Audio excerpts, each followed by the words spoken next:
comment on fait la cuisine quand on est tout seul, qu'on ne sait pas faire, qu'on est étudiant, qu'on est dans une chambre d'OCTU, qu'on a une plaque de cuisson. Alors c'est notre 3e saison, chapitre 5, épisode 3. Et nous allons parler ensemble d'un truc qui fait vraiment peur, les pâtes à la carbonara. Tu sais pourquoi je te dis ça? Parce que j'étais au supermarché hier et j'ai vu des étudiants, qui cherchaient des pâtes à la carbonara surgelées. Et là je me suis dit, il ne faut pas qu'il fasse ça, lui. C'est tellement facile de faire des pâtes à la carbonara. Alors je vais te montrer, tu as déjà fait je pense, je sais pas si tu te souviens, mais là on va faire pour 2 personnes avec des lardons de volaille, c'est ce qu'on a à la maison. Et on va faire ça tout de suite maintenant. Allons-y. Premièrement, on va faire cuire les pâtes. Pour faire cuire les pâtes, une quantité d'eau suffisante, mais pas trop, vous êtes que 2. De l'eau chaude, ça évite que ça chauffe sur la plaque de cuisson. Là, il y a quoi faire. On va mettre à chauffer sur les plaques magiques. Et ce qu'on va faire, c'est qu'on va mettre du sel, si possible du bon. On y va. Voilà. Et il faut toujours mettre un petit peu de gras. Voilà. Normalement, elles adhèrent moins. Et 6 couronnes. Grosse couronne. Non, couronne, ça veut dire gâteau. Couronne, ça veut dire cuisine. Ah bon? Mais oui, mais grosse non. couronne. Non. Das schmeckt gut. Bon, alors maintenant, on va prendre les pâtes tout à l'heure. On en mettra une quantité suffisante, on verra. Voilà. Là, j'ai le beurre qui commence à faire des petites bulles. Ça doit être chaud. On balance. Voilà, sans attendre que le beurre devienne noir. Voilà. En mettant un couvercle dessus, peut-être que ça arrivera à bouillir plus vite. Normalement, c'est comme ça. Bon, alors passons en revue ce qu'on a besoin. Ce dont on a besoin, c'est des lardons, du sel, du poivre, des nouilles, de la crème. Alors n'importe quoi, on s'en fout. Hein. Là, c'est de la crème liquide. C'est pas forcément ce qu'il y a de plus goûteux. Bon, faut vérifier qu'elle est encore bonne. Et je crois qu'elle est encore bonne. Mmh. Après, tu peux mettre ce que tu veux dans la crème. Et oui, surtout le plus important. Des restants de fromage qui traînent dans le frigo. Des comme ça. Des comme ça. Du gruyère râpé. Tout ce qui traîne dans le frigo et qui se mange plus, ça ira très bien dedans. Les lardons, ils ont fait de l'eau. Et là, maintenant, ils commencent à crépiter un peu plus. Hein. Ça veut dire que ça commence à cuire. Donc je vais les laisser là, je ne vais plus les toucher. Je vais peut-être les saler un peu. La dernière fois, je me suis aperçu que cela n'était pas assez salé. Normalement, les lardons, c'est très salé. Hein. Ne le fais pas sur les lardons normaux. L'idéal, c'est que ça dore un peu parce que toutes les viandes, quand elles cuisent, elles caramélisent un peu. C'est pour ça qu'elles deviennent dorées. Et les sucs de cuisson, c'est ça qui donne le goût. Tu vois. Je vais déglacer. Avec du vinaigre. Là tu peux mettre du bon, c'est pas peine d'en mettre trop. Attention. Voilà. J'en ai pas mis trop. Je remue comme ça décolle bien tout. En fait l'acide il va attaquer tout ce qu'il y a collé. Et il ressort tout. Et maintenant c'est bien mélangé. Et c'est le moment de mettre la crème avant que ça ressèche complètement. Et regarde, ça va très vite, ça ressèche déjà. Hop là. Crème. Là, tu peux y aller.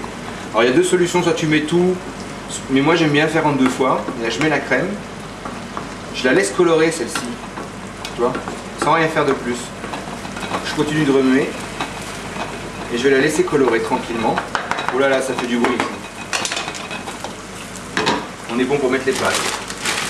Vous êtes combien à table? 1. Bon ça fait pour une personne, on va dire, on va en mettre 3 comme ça pour une personne. 3 pour une personne. Donc ça doit dire 6 pour... Ouais, c'est pas assez. Hein. 6 pour 2. On dit que vous êtes plus de 2. Allez. Voilà, tiens. Je sais pas combien il y en a. 7. Le temps de cuisson, ça c'est 9 minutes. Regarde là, la crème entre temps. Elle a réduit. Elle fait glouglou comme il faut. Elle est légèrement colorée, tu vois. Elle est plus pareille. Et maintenant, ça va être le moment pour moi de mettre les fromages les plus difficiles à faire fondre. Je vais râper mon truc, tu sais, là, le parmesan. Je vais en faire des lamelles, tiens. C'est le fromage qu'on râpe pas les doigts. Mais tu peux y aller généreusement parce que quand même ça va donner du goût. Ça va te paraître fort comme ça. Mais n'oublie pas qu'après tout ça, ça va être mélangé dans des nouilles. Et les nouilles, elles ont aucun goût. Donc tu peux y aller franco. Et deux. Il peut y avoir des restants de roquefort, il peut y avoir des restants de vache qui rit, tu peux mettre n'importe quoi. Tout ce qui peut, tous les fromages normalement fondent. Tiens, tu vois, un restant de quelque chose, ça c'est, il peut y avoir du fromage de brebis, du fromage de chèvre, du fromage de vache. Bon, tiens, ça ira très bien. Ça. Un peu de tout, quoi. Un peu de tout. Plus ça pue, mieux c'est. Bon, voilà, tiens, ça ira très bien. Tu vois, regarde sur le côté. Regarde ici, là. C'est en train de se séparer. Ça, c'est pas bien, il faut pas. C'est parce que le feu est trop fort et qu'il n'y a pas assez de gras et qu'il n'y a pas assez de crème. Allez hop, du coup, on va remettre de la crème. Bon, et on va tout mettre, allez hop. Voilà. Oh. Alors je mets pas le fromage râpé tout de suite parce que le fromage râpé c'est un piège. Quand tu mets le fromage râpé, en général il se met au fond et il colle et il se met à brûler et c'est pas du tout facile à gérer, donc attends un peu pour ça.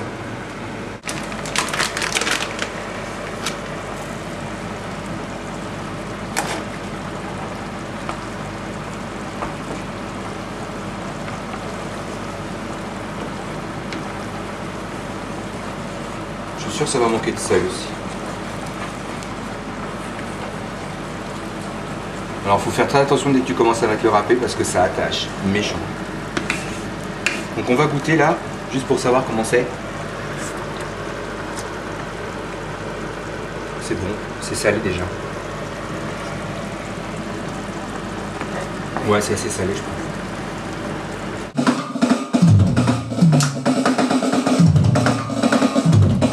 Donc là je reprends, regarde, ça a bien réduit, ça a presque attaché le fromage, hein. Il a presque attaché au fond, donc il faut bien faire attention, mais ça va. Bon, par sécurité je vais le mettre à côté, j'ai peur que ça se mette à adhérer, à attacher. Alors est-ce qu'elles sont cuites nos nouilles? Normalement elles devraient être pas loin d'être cuites. On va la goûter.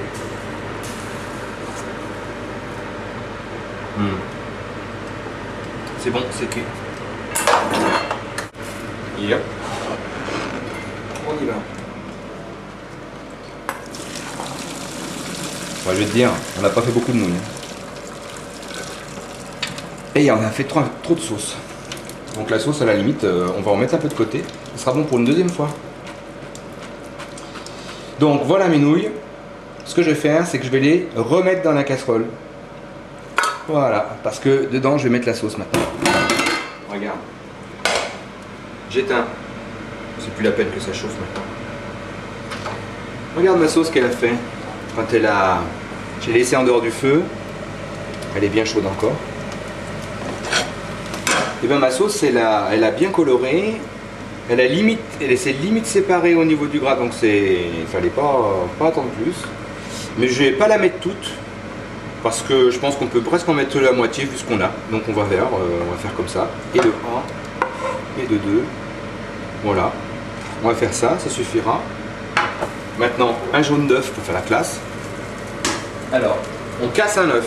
Voilà, ça c'est cassé maintenant. Il faut que je te montre un truc, Emma. On va séparer le blanc du jaune. On va garder le jaune et jeter le blanc. Alors, attention. J'ai tout ce côté-là. Je passe maintenant de l'autre. Hop là. Le blanc est parti.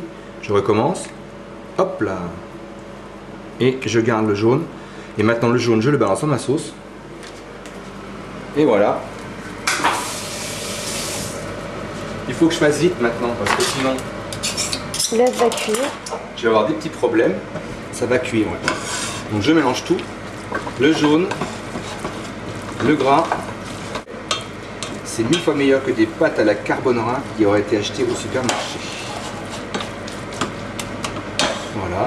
Et tu peux même te permettre de laisser ça tranquille et de servir tout à l'heure. Bon appétit!